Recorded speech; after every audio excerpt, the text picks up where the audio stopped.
Welcome to Your American Dream. I'm Anisha Jennings, and today we're exploring how sustainability meets entrepreneurship with Roma Agarwal, whose journey from immigrant to eco conscious business founder proves that sometimes the biggest leaps of faith lead to the most meaningful impact. Welcome, Roma. Thank you so much for being here. Thank you so much for having me, Anisha. Thank you. So, yes, tell us a little bit about your journey from, coming from India to the US, your early life, and how you stepped into entrepreneurship. That's a lot to say in one question, but I'm going to try my best. I am born and brought up in Mumbai, in India, and we came here about 10 years ago. I moved here with my husband. I already had a business running in India. I'm a serial entrepreneur now, I can say that. But back then, I did have a business. Again, it was a conscious skincare brand, and moved here, kept it going. But again, life happened,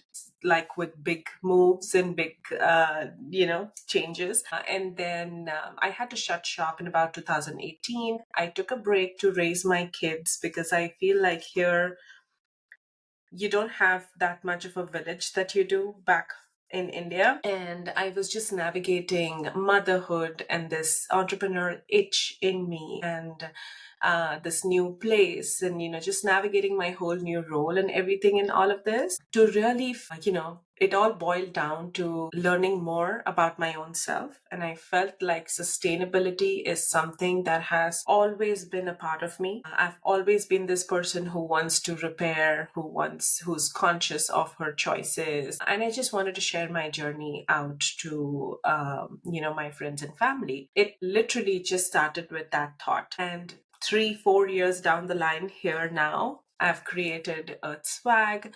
I have a retail side of eco-friendly products. I do community outreach programs. I sit on the board of my local chamber of commerce. It's just all come together. I feel like just getting out the best in me through my own journey, of seeking and finding of and exploring, basically. Beautiful, beautiful. Thank you so much for sharing that journey. So, when you came to the US, did you have your kids in India or did you have them here? What was that like? Like, did you travel with them? What was your early life here like? Wow. It was just me and my husband when we came to the US. It was just us who came. He studied here, but we decided to move here, raise a family here, build our life together here. So it was just the two of us with our big dreams in our heads and just trying to get on our journey together and just exploring what life has in store with us. So I did have my kids a few years after we came here. They're really little.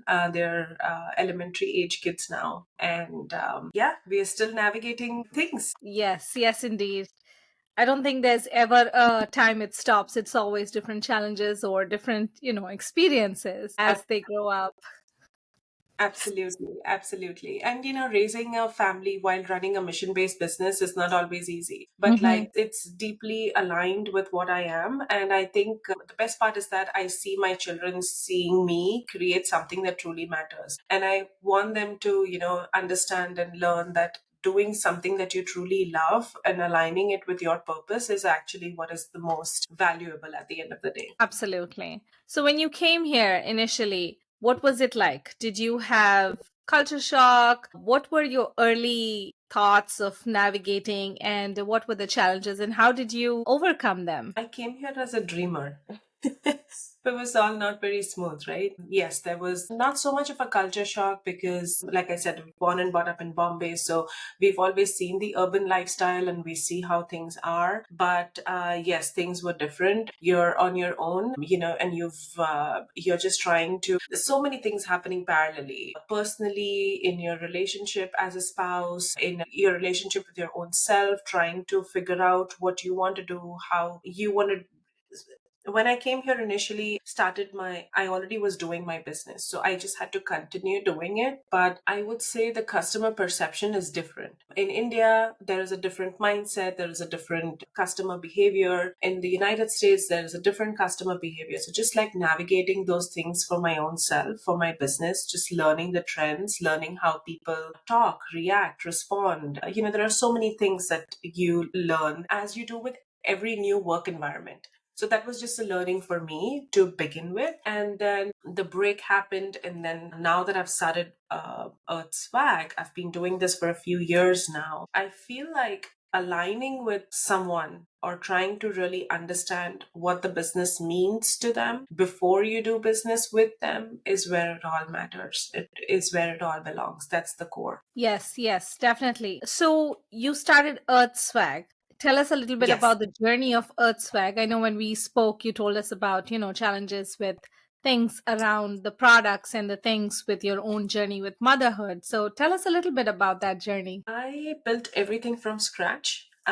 Career, community, having the clarity of doing the right thing. But I feel like motherhood grounded me and sustainability gave this whole thing a purpose. I saw a gap. I wanted to fill it with intention. Sustainability is not a buzzword anymore. I think people need to be more and more conscious about this. Being a mother, when I'm raising the next generation, I really want my kids to be more conscious of the choices that they're making. I want to be conscious about the choices that I'm making so we give them a good future, to live in, to thrive in, rather. Because I have a marketing background, I really feel like brands in general also need to take a much larger responsibility to do good for their consumers, right? Like brands need to be more aware of what they're offering, what are the products, what's the product cycle, how are we recycling the product, not just creating additional products which end up in landfill eventually. So my whole purpose with Earth Swag is to help brands be more conscious of what they're offering to their consumers and to help consumers be more aware of what they're buying and putting their marketing budgets into, and eventually kind of filling this gap and have by having like this holistic approach. Perfect. That is very thoughtful and very innovative. So tell us about the challenge that you faced when you were taking this big leap of faith. It's not easy. Everybody knows that they want to do good, but most people don't know where to start from. To make a shift in mindset is a very big challenge. So when we say that we offer custom branded merchandise for marketing campaigns and corporate gifting, it's much more easier the way it sounds than it actually is. For you to actually be willing to make that conscious effort into your marketing to be able to offer that to your client, it's a big leap, right? It could be aligning your mindset with it. It could be willing to pay a little extra for something that's good and better quality and more durable. The client is actually going to keep and use. Those are some challenges. There is some education always involved. That's the reason I wanted to do community outreach programs to just help people navigate sustainability and incorporate these little changes in their lifestyle practically rather than just being so overwhelmed about it and not know where to start from. Got it. Got it. So, when you said you identified a gap in the sustainable merchandise market, how did you identify the gap? What led to it? I have been a marketing strategist or chief of marketing for my businesses in the past for the last 14 years. I have seen firsthand how marketing budgets can be blown, choosing quantity over quality, not being conscious, thinking of a short term goal like, hey, I have this I have my annual budget and I just need to burn it up on some marketing product, right? And then you don't think much about it. You just spend this whole chunk of money. And then 2, 3 months down the line, when you're just revisiting your KPIs, you're revisiting your numbers, and you feel like, I don't think this made that much of an impact, right? Versus you being a little more conscious about your marketing. For example, when a client comes to us saying, hey, we need, merchandise for this particular event that we're doing, the first question we ask is, what is the goal that you want to achieve from this event? Is it a lead gen activity? Is it a gratitude kind of an activity for your potential for the clients that you've already worked with? Or is it like a mass marketing activity that you just want your brand name out there? Merch is like literally this product which has your logo on it and it's out in the world talking the talk about your brand. Is it really giving the right message without you being present, right? So it's about you wanting to really be conscious of what you're giving out to this potential client of yours. Is it a junky pen that's going to dry out or break and end up in landfill? Or is it a good quality pen that I would like to keep on my desk or carry it around in my purse? So if they end up keeping that product, if it's a good quality product, your brand on it stays longer. The brand recall stays longer. Eventually, the return on your marketing investment is also higher compared to you thinking of a short term goal and just blowing up that budget instead of doing less but taking a conscious approach towards marketing. Makes sense, definitely. So, how do you curate eco conscious products for your clients? We have a selection of handpicked curated items. We focus on the journey of the product. Where did that product come from? Is it just a polyester t shirt or is it like a recycled polyester t shirt?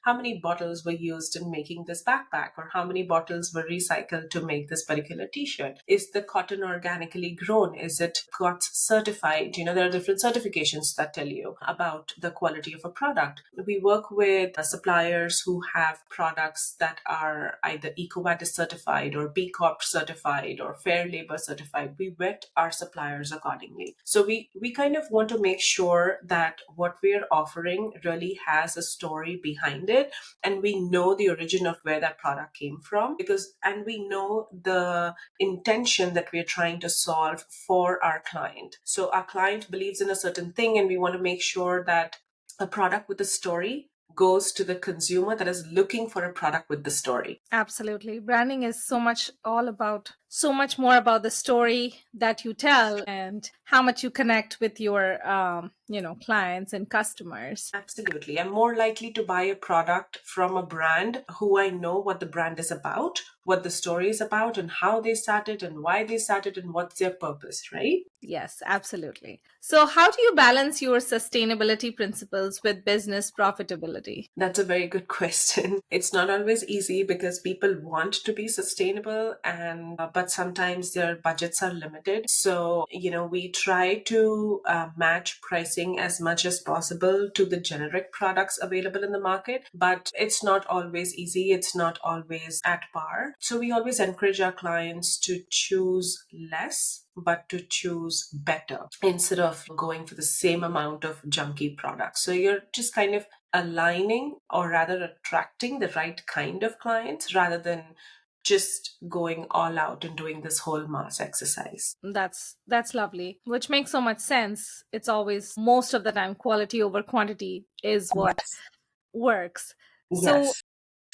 how has your background influenced your business philosophy? Oh, good question. I feel like all along I have been this person who believes in a holistic nature of things. To start with, I have my bachelor's in homeopathy medicine, which is mainstream medicine in India, but it's alternate therapy here in the US. I focused on holistic living, bringing out traditional recipes for skincare for my clients with my first business, still focusing on the holistic nature of how your skin talks, the problem of what's actually inside your body. And I also studied to become a certified health and wellness coach. I have always paid attention to health as a whole. Also, in my personal life, I've had some experiences that also kind of nudged me in that direction. So I've always believed that it's not always one disease or like one problem. It's always a part of something bigger. So, like having a holistic approach towards health or life or a problem or business is always the better approach. And I think eventually it kind of got me to a space where I feel like I'm a very conscious person, and then making conscious lifestyle choices to making conscious business choices, making intentional relationships. Even by business, for example, for me, it's not transactional. It's a relationship that I'm building with my client. And I always consider it that way. That's why I want to know more about my client, learn more about what they're doing and how they're doing it and what are their goals and what they want to achieve, rather than just looking at it as a transaction. Hey, you want 500 pens? We make 500 pens and there you go. It's not that. That's great. So amazing that you have always been that way and always focused on health. Was there anything that, triggered that? Was like, your home like that, your parents, your upbringing? What brought you into this kind of mode of always being conscious and holistic and health conscious? I think it's a journey. You are, I think, in present A person is always an accumulation of all the experiences they've had in their life so far, right? Growing up, we had limited means, and I've always seen my mom and my grandmother always repairing things and mending things and not just wanting to trash things. Also, in India, we come from a mindset that we want to repair things. There are so many repair shops available, right from a tailor who can sew things for you, to mend things for you, to a plumber, to someone who's fixing things for you, to an electrician. Everything, literally anything and everything, can be repaired and mended and not just discarded in India, because that's how we've grown up, right? And like that funny story of a t-shirt has so many lives, right? Like once you wear it, it's a beautiful t-shirt that you wear out, and then it becomes like a night shirt, and then it becomes like a mop to clean your kitchen countertops, and then eventually it ends up in trash or recycle, right?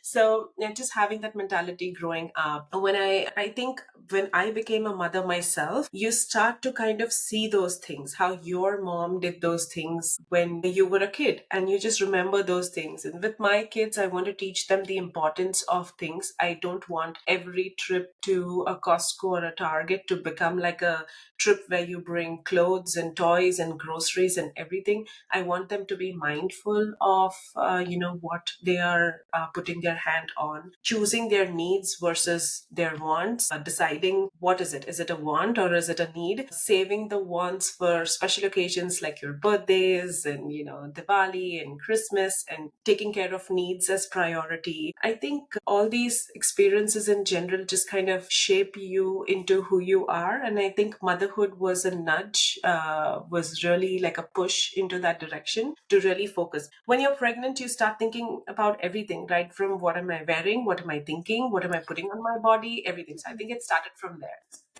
Absolutely. I agree 100%. So, what unique perspective do you bring as an immigrant entrepreneur? As an immigrant entrepreneur, I think I've done business back in India and in my own country, and I've done business here. There's definitely doing business in another country is definitely way more challenging, because you're in a totally new space wherein you want to understand everything, your product, the need for your product in the market, the potential buyers of your product, the customer behavior, customer psyche, everything, because that's going to help you in your marketing and sales. The life cycle of a product, literally everything. So on the business side, I think this is there's a lot that goes into planning for starting a business. On a personal front, you're always you're not sure of things, you're always on the edge. There are tons of issues that go with it. For some it could be a visa issue, for some it could be a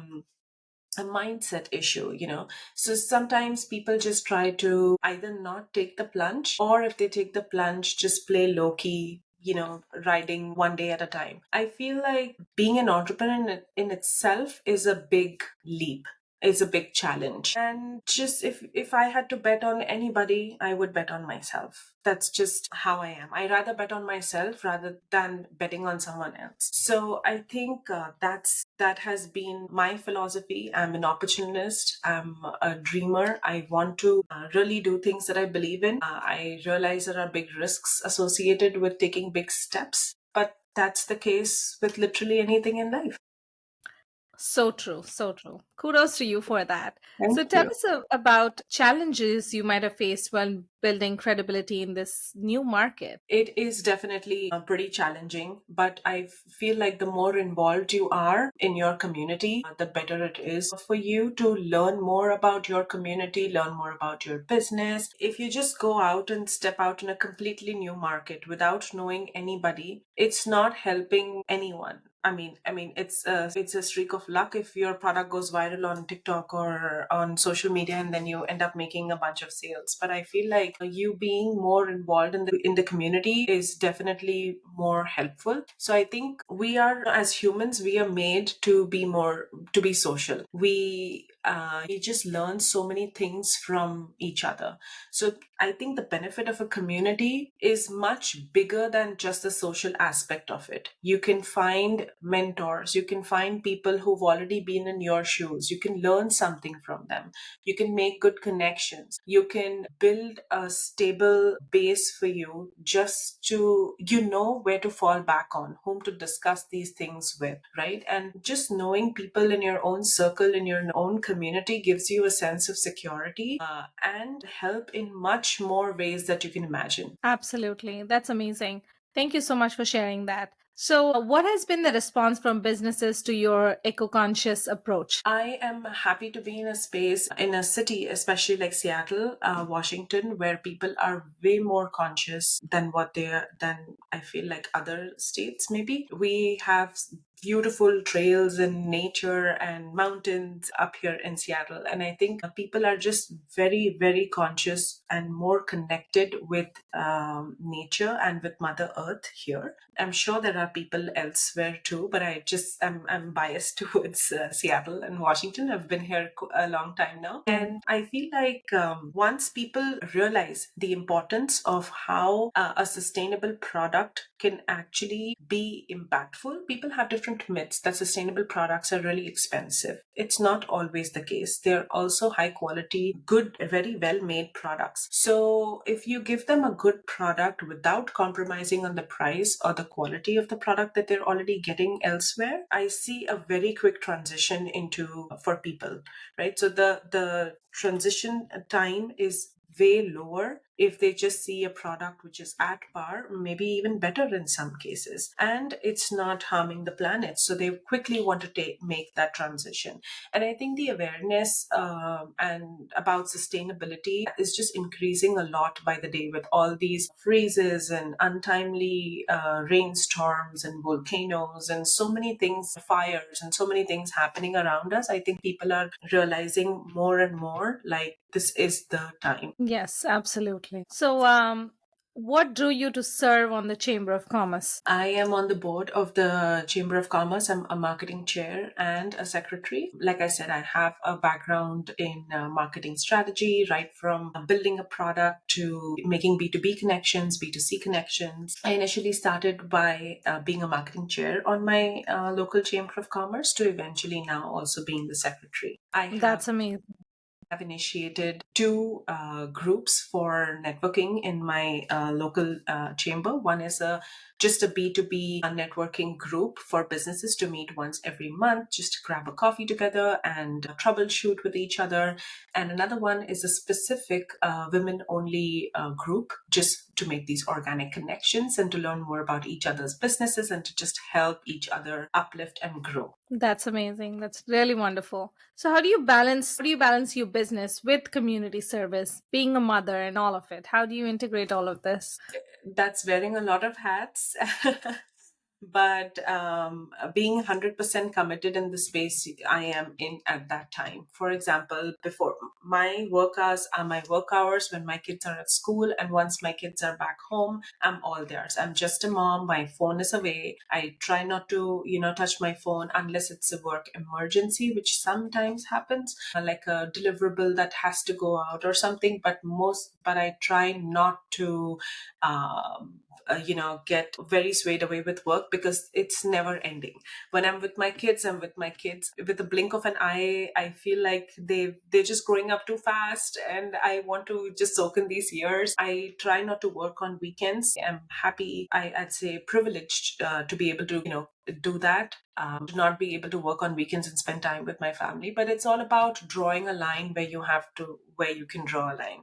It's about, I'm one of those people who always wants to help, always wants to volunteer. So my hand goes up a lot in the room. I'm one of those kids. But, just committing to things that I can really, give my best to. If I see that I am unable to give my best or volunteer in this space, I would very happily, very transparently rather just say that, I'm sorry, I can't commit to this, rather than overcommitting and under delivering. Yes, so establishing the right boundaries is what is you're saying. is key for me. Yes, Yes, establishing the right boundaries is key. Yes. absolutely. And I'm also very glad, lucky, happy to have found a partner who helps me, who supports me to do that. I think it's all teamwork at the end of the day. Absolutely. That is so essential. Teamwork, community, and support is very, very essential. So, what is Yes. your vision for the future of sustainable merchandising? My vision for sustainable merchandising is that it has to be the norm. It cannot be an option anymore. Right now, it's an option. For many brands, you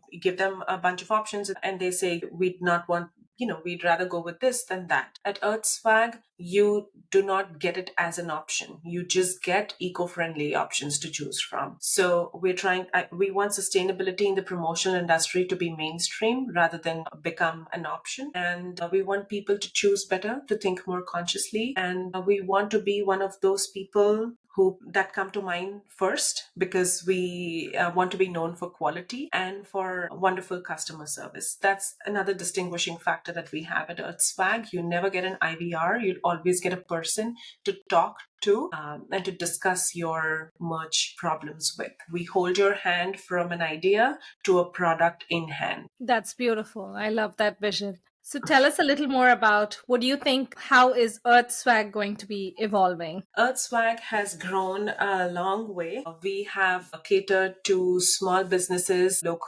our local catering company, to a local house cleaning business, getting them ready for a trade show, to supporting, to helping Starbucks create backpacks for their team, to helping KeyBank now create merchandise locally for their summer events. And I feel like the more people realize the value of a person actually helping them through their marketing process, they eventually see the value of creating conscious merch rather than just going online and with a click of a few buttons, you get some merch that might come to your place, which is not good quality, which does not align with your brand values, which does not feel like a good quality product that you paid for. Got it. That's amazing. And we wish you all the best for Thank that. you so much, Anisha. It's been a pleasure talking to you. It's just so wonderful. Thank you so much for having me. Yes, of course. So tell us if somebody wants to work with you or if they want to reach out to you to get your products and Earth Swag, basically, how could they reach you? I am very happy to connect with anybody who'd like to connect with me personally on LinkedIn. You could just